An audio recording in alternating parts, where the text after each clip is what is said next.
दोस्तों को, आज मैं आपको कंट्रोलर सब ज़ीरो का 7569T के बारे में बताने जा रहा हूँ। इसके पैरामीटर्स, इसकी वायरिंग और इसमें जो एरर आते हैं उनके बारे में बताऊँगा मैं आपको। तो ये जो सब ज़ीरो का कंट्रोलर है ये है 7569T है। टी का मतलब हो गया टच। और इसमें अभी फ़िलहाल ये जो कंट्रोलर है हमारा वो मशीन में लगा हुआ नहीं है, तो हमने डायरेक्ट इसमें सप्लाई दे दिया है फेस न्यूट्रल, जो हमारा है 3 और 5 नंबर है।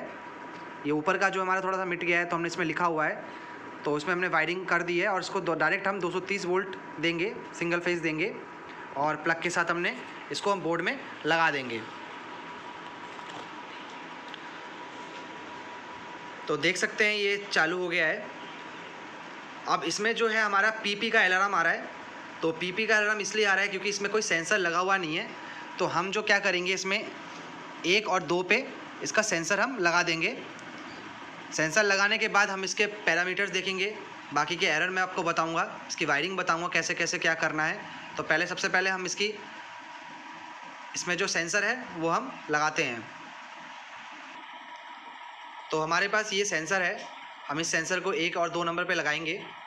तो उसके लिए फिर इसको बंद कर लीजिए कंट्रोलर को, इसके बाद फिर लगाने के बाद फिर चालू कीजिए।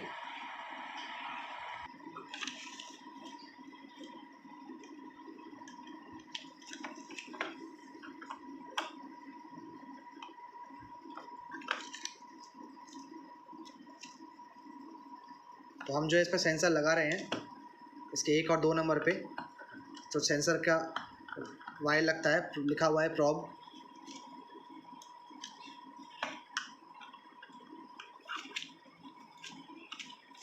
तो हमने इसको बंद कर लिया था।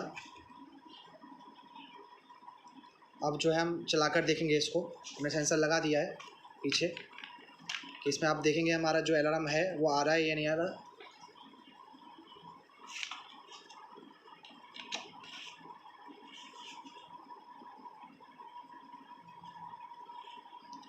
तो हमारा जो अलार्म आ नहीं रहा। अब देख सकते हैं कि ये चालू हो चुका है और कंप्रेसर का जो है इसमें सिंबल आ रहा है और टेम्परेचर भी आ रहा है आपका। अब जो है हम सबसे पहले स्टार्ट करते हैं, इसके पैरामीटर स्टार्ट करते हैं। तो सबसे पहले हम पैरामीटर के लिए हम क्या करेंगे, जो हमारा प्रोग्राम का बटन है वो हम प्रेस करेंगे 2-3 सेकंड के लिए। तो हमारा जो पैरामीटर्स खुल चुका है, ये जो हमारा P1 सबसे पहले। P1 का मतलब जो है सेट का बटन दबाएंगे। सेट का बटन दबाने के बाद हमारा आ गया 0। 0 का मतलब ये है कि अब ये कूलिंग मोड में है। अगर हम 1 करेंगे तो हमारा हीटिंग मोड पे आ जाएगा, लेकिन हमें कूलिंग मोड चाहिए तो हम 0 में सेट कर देंगे। सेट वाला बटन दबाएंगे दोबारा से। फिर उसके बाद हम अप डाउन बटन से ऊपर जाएंगे। उसके बाद आएगा P2। P2 में हम सेट का बटन दबाएंगे और इसमें अभी हमारा है 99 डिग्री सेल्सियस। इसका मतलब ये है कि अगर हमारा जो पैरामीटर में हमने सेट कर रखा है 99 डिग्री सेल्सियस, अगर इससे ऊपर जाता है टेम्परेचर तो हमारा जो ये भी सेट हो गया 99 डिग्री सेल्सियस में जो हमने सेट किया हुआ है। अगर इसको आप कम भी कर सकते हैं, 50 डिग्री सेल्सियस में भी सेट कर सकते हैं। अगर हम 50 डिग्री सेल्सियस में सेट करते हैं, अगर इससे ऊपर हमारा टेम्परेचर चला जाता है तो हमारा इसमें एरर आ जाएगा HT का।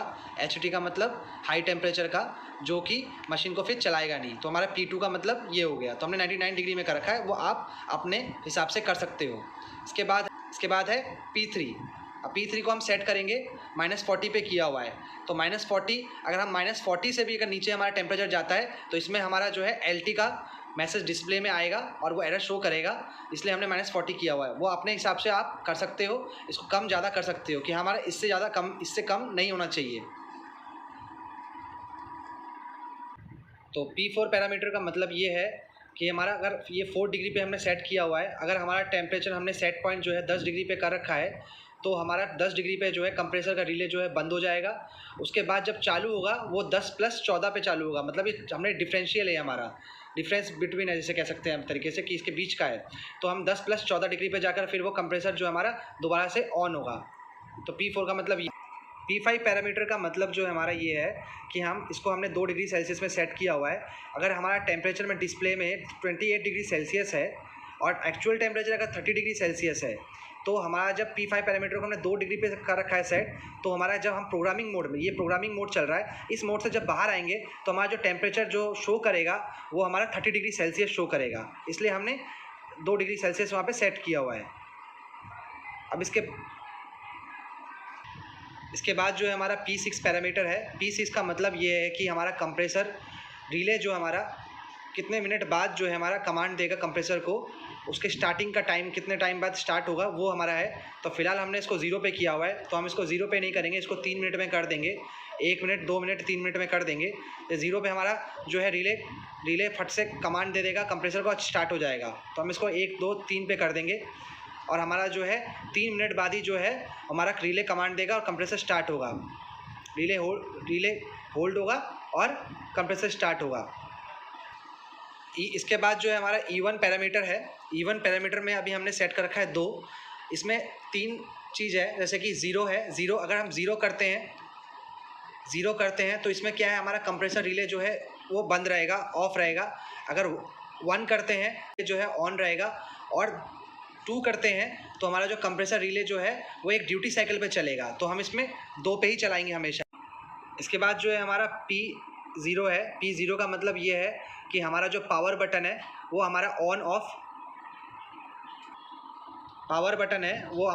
ऑफ कर सकते हैं कि नहीं कर सकते पावर बटन से। फिलहाल 0 पे है। 0 में ये इसका मतलब ये है कि हमारा जो पावर बटन है वो डिसेबल्ड है, मतलब हम पावर बटन को अगर दबाएंगे तो भी काम नहीं करेगा। अगर हम 1 पे करते हैं तो हमारा ये पावर बटन ऑन ऑफ होगा। तो मैं आपको दिखा दूँ एक बार कैसे होगा। अगर हम सेट करते हैं इसको पावर बटन को, तो हमारा जो है, अब हम बैक करते हैं, अगर हम पावर बटन दबाते हैं तो देखिए बंद हो जाएगा हमारा कंट्रोलर। ये देखिए बंद हो गया। दोबारा से हम इसको जब पावर बटन को दबाएंगे तो हमारा ये ऑन हो जाएगा, ये देख सकते हैं। तो हमने 1 कर दिया तो पावर बटन वाला हमारा यूज़ करना काम कर गया। हम दोबारा प्रोग्राम वाले बटन को हम कुछ सेकंड के लिए दबाएंगे। उसके बाद हम दोबारा जाएंगे इसके पैरामीटर P0 के बाद जाएंगे और देखेंगे क्या है। अब हमारा है LP। अब हम जो देखेंगे LP पैरामीटर में हम सेट का बटन दबाएंगे और उसमें देखेंगे 0। LP का मतलब ये होता है कि हमारा कीपैड जो है वो लॉक है कि नहीं। अगर हम 0 पे करते हैं तो हमारा कीपैड जो है अनलॉक्ड है, मतलब कीपैड हमारा लॉक नहीं है। और अगर हम अप डाउन के बटन से करते हैं, प्रेस करते हैं, 1 पे लाते हैं, तो 1 का मतलब हमारा जो कीपैड जो है वो लॉक्ड है। ठीक है, हम उसको फिर लॉक कर सकते हैं। तो हम अब फिलहाल इसको अनलॉक ही रखेंगे, तो हम 0 पे रखेंगे इसको और सेट का बटन दबा देंगे। इसके बाद जो है हमारा पैरामीटर है वो अब हमारा जो है F5 पैरामीटर है।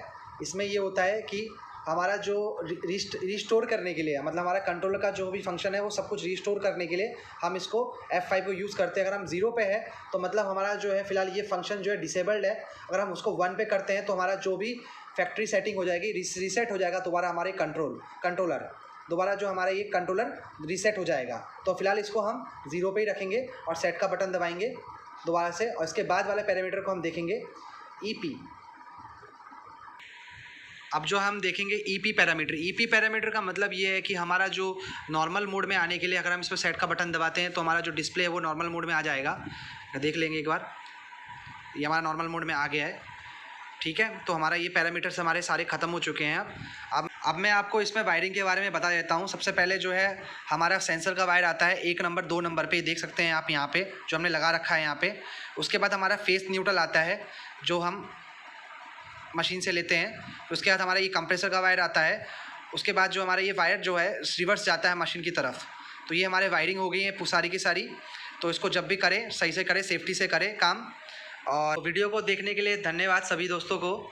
आपको अगर अच्छा लगा वीडियो तो इसको लाइक कीजिए, फिर शेयर कीजिए और ज़रूर सेफ्टी मेजरमेंट ले लें जब भी काम करें। तो धन्यवाद सभी को।